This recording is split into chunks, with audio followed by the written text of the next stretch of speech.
सफान दूल्हा बन चुका है और घर में खुशी का माहौल है।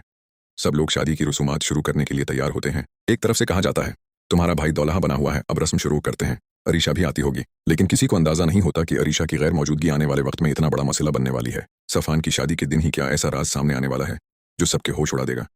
क्या अरीशा का इस अहम मौका पर गैर हाजिर होना इस बात का इशारा है कि उसके दिल में अब भी राफी के लिए मोहब्बत बाकी है, या फिर अरीशा किसी ऐसी मजबूरी में फंसी हुई है जिसका राज अभी तक सबसे छिपा हुआ है? दोस्तों, आने वाली किस्त में कहानी एक इंतहाई अहम और दिलचस्प मोड़ पर पहुंचने वाली है, क्योंकि सफान की शादी का दिन आखिरकार आ ही गया है। घर में शादी की तमाम तैयारियां मुकम्मल हो चुकी हैं। हर तरफ खुशी का माहौल है और लड़की वाले भी तमाम रसूमात शुरू करने के लिए तैयार हैं। लेकिन इस खुशी के मौके पर एक ऐसी बात सामने आने वाली है जो इस पूरे रिश्ते को शक के दायरे में ले आएगी। सबसे बड़ा सवाल यह है कि अरीशा इस वक्त कहाँ है? वो शादी के दिन घर में मौजूद क्यों नहीं है?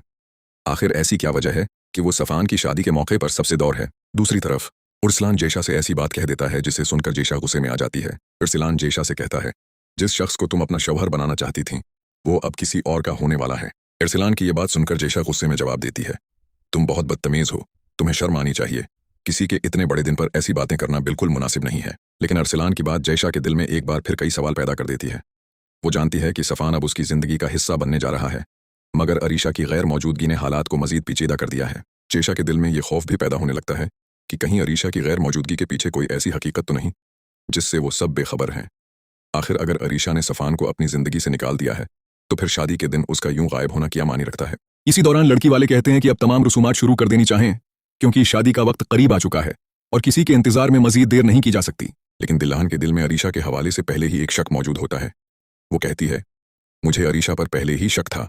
मुझे लगता था कि वो हमारी शादी के रास्ते में जरूर कोई ना कोई मसाइला पैदा करेगी। ये बात सुनते ही घर का माहौल एक लम्हे के लिए बदल जाता है।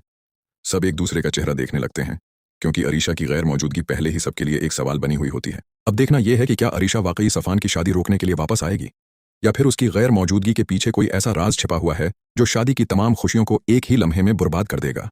लेकिन जैसे ही शादी की रसूमात शुरू होने लगती हैं, अचानक घर के बाहर किसी गाड़ी के रखने की आवाज आती है। सबकी नजरें दरवाजे की तरफ उठ जाती हैं। घर में मौजूद हर शख्स ये सोचने लगता है कि आखिर इस वक्त कौन आया है। दुल्हन की नजरें भी दरवाजे पर जम जाती हैं, क्योंकि उसके दिल में पहले ही अरीशा के हवाले से शक मौजूद होता है। अचानक दरवाजा खुलता है और अरीशा सामने आ जाती है। उसे देखते ही पूरे घर में जैसे खामोशी छा जाती है। किसी को यकीन नहीं आता कि अरीशा ऐन शादी के वक्त